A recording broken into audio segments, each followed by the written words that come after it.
ನಮಸ್ತೆ ಶರಣು ಶರಣಾರ್ಥಿಗಳು dear learning enthusiasts, welcome to SBPS online classes. Dear students, today we are going to start new lesson from NCERT class 6th our pass to chapter number 4 in the history section, what books and burials tell us. So start with the first part of this video class. Dear students, the contents are as follows. First one of the oldest books in the world. Second one, how historians study the Rig Veda. Third one, cattle, horses and chariots. Fourth one, silent sentinels, the story of the megaliths. Fifth one, Inamgaon, burial sites and occupations. So let us begin our discussion. One of the oldest books in the world. So in this video class 1, we are going to cover one of the oldest books in the world, how historians study the Rig Veda, Vishwamitra and the two rivers story, cattle, horses and chariots, how they were important during the Vedic period, and words to describe people, which are the social hierarchy we can read by this content, and sentinels, silent sentinels, the story of the megaliths. So let us begin our discussion. One of the oldest books in the world, that is Vedas. So start with the reading. As we all have gone to the library and have seen a lot of books in the library, there are different types of books related to drama, mystery, horror, religious, action and adventure. Today we are going to study about one of the oldest books in the world called Vedas. So the four types of Vedas are Rig Veda, Samaveda, Yajurveda, Atharva Veda. So which is the oldest book in the world? That is the Vedas. So in the Vedas there are four books were written. One is the Rig Veda, second one is the Samaveda book, third one is the Yajurveda, and fourth one is the Atharva Veda. So during the different period of the time, they were written by the sages. So start with the discussion. The Rig Veda, Samaveda, Yajurveda and Atharva Veda. The oldest Veda is the Rig Veda. So the first Veda is the Rig Veda. It is the oldest book. It was written in the period of 3500 years ago. The Rig Veda, 1000 hymns were written. So hymns means the suktas or well saids that we call shlokas. The Rig Veda, in that book, all the hymns were written, and the Rig Veda is the old or Vedic Sanskrit. The Rig Veda is written in the old Vedic or old Sanskrit.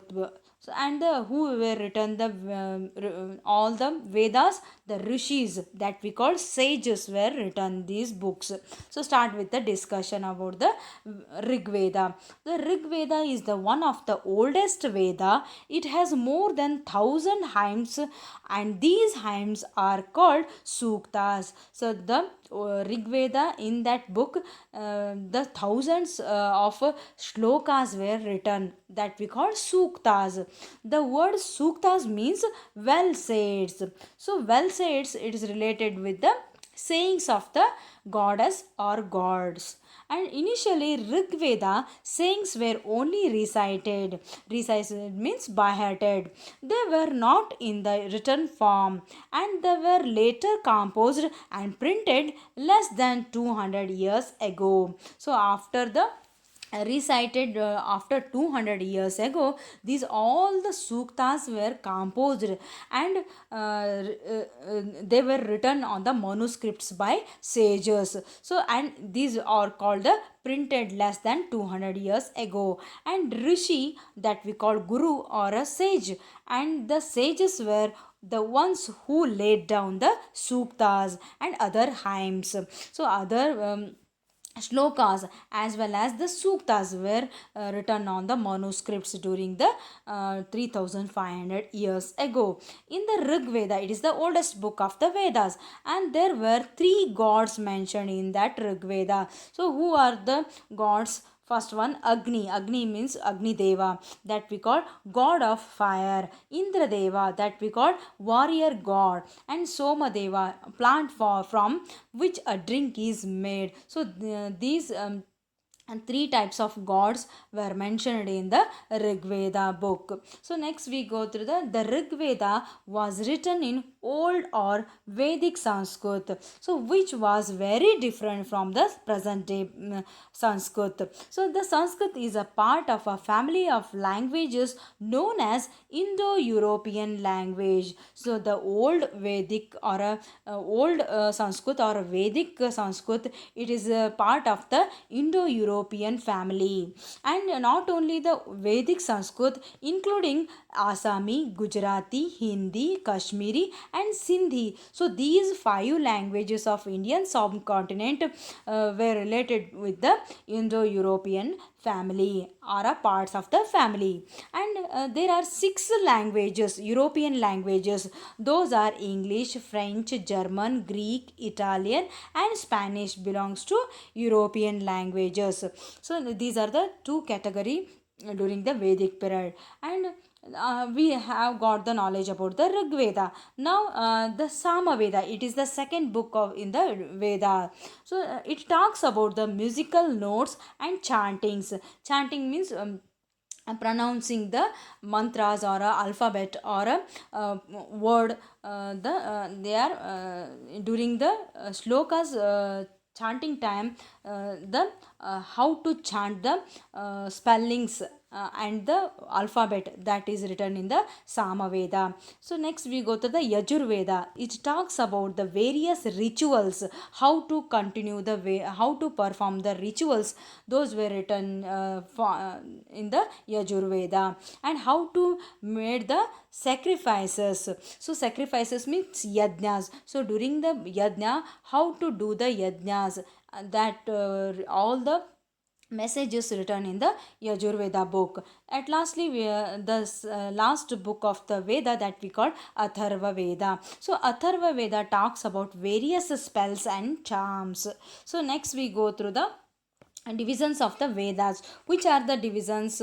Those are available. So the four divisions of the Vedas, so those were Samhita, Brahmanas, Aranyakas, and Upanishads. So each of the Vedas were further divided into four parts. One is the Samhita. So what is included the Samhita? The collection of mantras, hymns, prayers, charms, and sacrificial formulas. Sacrifice means yajnas. So those formulas were written in the Samhita book. And second division that we call Brahmanas. So Brahmanas meanings of the rituals. So whatever the rituals they are performing, their meaning written in the Brahmana book. And Aryankas, it's talk about the theology and meditation and contains the philosophical portion of the Brahmanas. So the Aryankas related with the Brahmanas, the book of Brahmanas. So the whatever the rituals those were performing, the Rajas were performing, in that some principles were written in the book of Aryankas. And lastly Upanishads. So which was the philosophical or the concluding part. Philosophical means principles, those were related with the religion or suktas. It is the last book in the Vedas further division. And next we go through the both Aryankas and Upanishads were considered as the Vedanta, as they dealt with the towards the end of the rituals. So Aryankas and Upanishads were considered as Vedanta. So these dealt with the towards the end of the rituals or yajnas. Next we go through the how historians study the Rig Veda. So this is the second content of this video class. So historians like archaeologists found out the past, and some of the hymns in the Rig Veda are in the form of dialogues.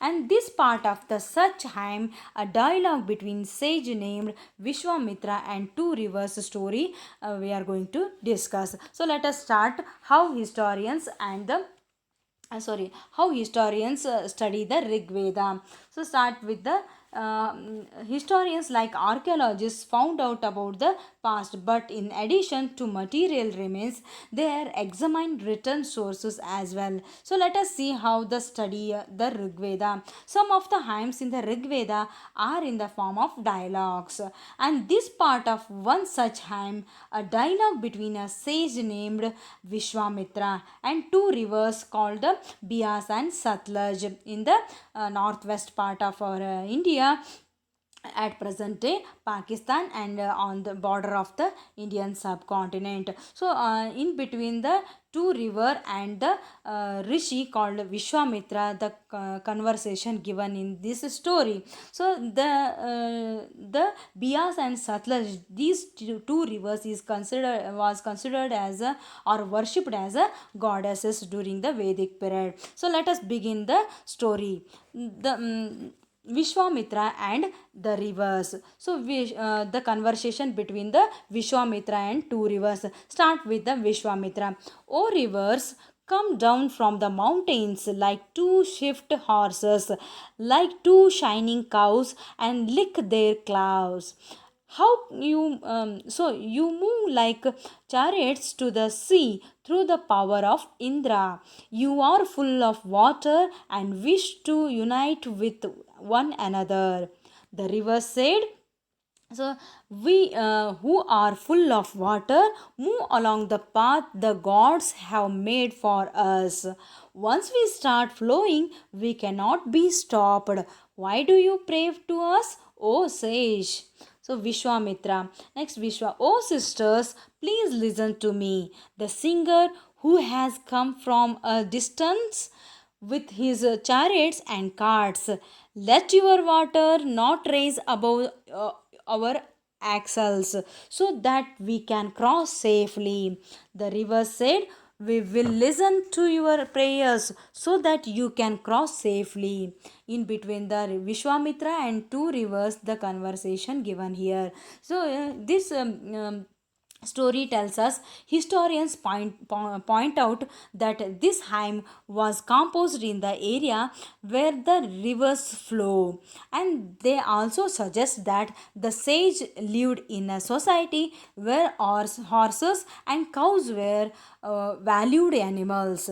So that is why the rivers are compared to horses and cows. So this is the story about the Vishwamitra and the two rivers. Now we go to the cattle, horses and chariots. So many prayers in the Rig Veda for related with the cattle, related with the children, especially the on the base on the sons, and they were written on the horses because they were considered valuable animals as well as valuable person. And because the after the death of the king, the throne is holded by the son. So the on the base of the cattle, children, especially son, and the horses, they were written the hymns. And horses yoked to chariots and tie up with the chariot. And why they tie up the chariot to the horses? Because they are going to battlefields and capture the cattle, land, people, some of the wealth, leaders, and some of the after the capture of the property of the enemy side. So the property is utilized in the among the three persons. One is for the one is for the priest persons, and the rest was distributed among the people, and some wealth was used for the perform of the yajnas or sacrifices, in which offerings were made into the fire. So these were meant for gods and goddesses. So sacrifice means these are the offerings made into the fire. So these were meant for gods and goddesses. So offerings could include ghee, grain, and in some cases animals also given the sacrifices. So most of men took part in the performances and wars. So there was no regular army, but there were assemblies where people met and discussed matters of war and peace. So they also choose leaders, so who were often brave and skillful warriors.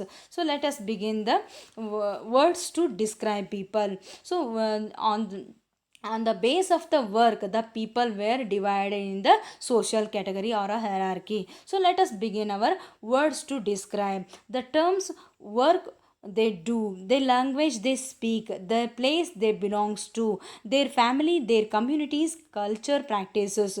The two groups described their work: one is the priest group, another one is the rajas. The priests are performing the rituals, though the priest called the brahmanas. And word jana or visha, the word vaishya comes from the visha. The people who composed the hymns described themselves as aryas. So those the aryas are opponents to the dasa or dasyas. So these are dasa or dasyas are were the slaves during the Vedic period, considered as a slaves in the during the Vedic period. So let us begin our words to describe people.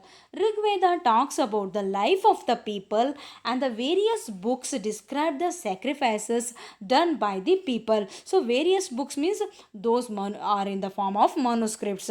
So these people were described or differentiated in the terms of their work they do, the languages they speak, the place they belong to, their family, their community, the culture practices. So these are all the base. They were considered different from each other, and mainly they were divided into groups based on their works. For example, just you observe the varnas or social hierarchies followed in the Vedic period. So the Brahmins, Kshatriyas means the Rajas, and Brahmins means who were written the hymns or shlokas, those we call Aryas or Brahmanas. And Kshatriyas means the leader who was chosen a skillful warrior. So he was considered as a Raja. He belongs to Kshatriyas category. And Vaishyas means common people and peasants and so on. And Shudras means slaves who brought up defeated kingdom and brought up to the winning side kingdom. So the Shudras belongs to slaves and dasas or dasis. So start with the brahmanas. So brahmanas considered as a priest. Priest means they are worshipping the god inside the temple, or they are performing the rituals, religious rituals. So the priest also called the brahmins, where the one who performed the various rituals and sacrifices during the yajna's time. They are performing the sacrifices. And next we go through the rajas. So who performed the rituals, the persons called the rajas. So rajas were asked to perform the rituals, but at that time they were not like the rajas what we know today. So we are knowing the raja means he has the palace, he has the slaves, he has the some ministerships in his court. So not at all that is true. So we are going to talk about the raja who is the one of the skillful warrior. He was the leader of the community, and he is not collecting any taxes, as they did not have any concept of their sons automatically succeeding their father. So later on they made their regions well known as Janapadas or Mahajanapadas. So after performing the rituals, some of the regions they were holded, and those are called the Janapadas or Mahajanapadas. So then the kings started to maintain their army and collect taxes. So why they are collecting taxes? To maintain the family of the soldiers and providing food, shelter, and the weapons as well as horses and so on. So they were, the rajas were required the money, so the money is collected, the production of the agriculture by the peasants.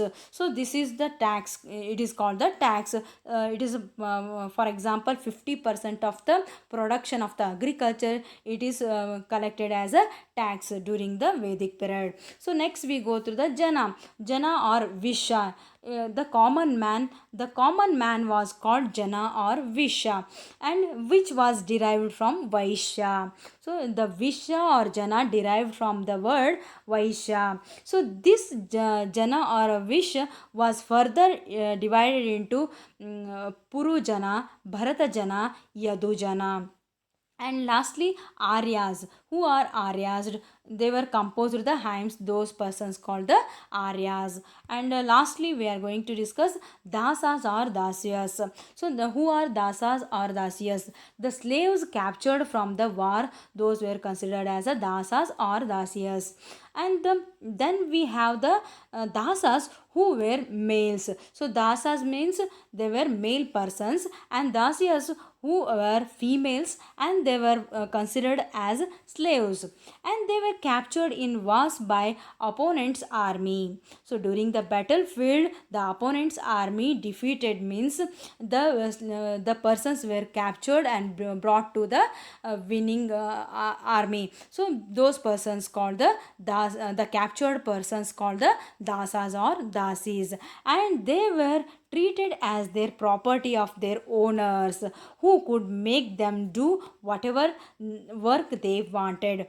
And next we go through the lastly, this is the one of the religious ritual called the megaliths. So silent sentinels, the story of the megaliths. So megaliths means it's the biggest stones, those were arranged the surrounding the burials. Just you observe, so these are the megaliths were arranged surrounding the burial. So these are described as the sentinels. So sentinel means the sanctuary, means soldiers. So they are protecting the burial like a soldiers. So this is the concept that they were arranged in the after the death of the person.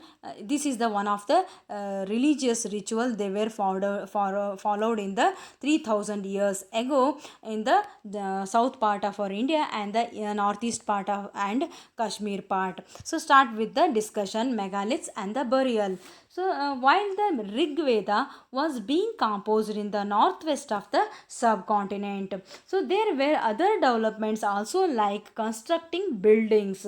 Now let us talk about the type of buildings and the burials of the this period. So during the 3500 to 3000 years ago, the burial system followed by the Vedic people, and these burials are specially arranged by the megaliths. So when we talk about the burial, the most important features of it was the big stone boulders known as megaliths. So the big stone boulders known as megaliths. So the megaliths were arranged the surrounding the burials. This is the one of the system they were followed during the burial, and these megaliths were used on the burial sites to mark the burial areas.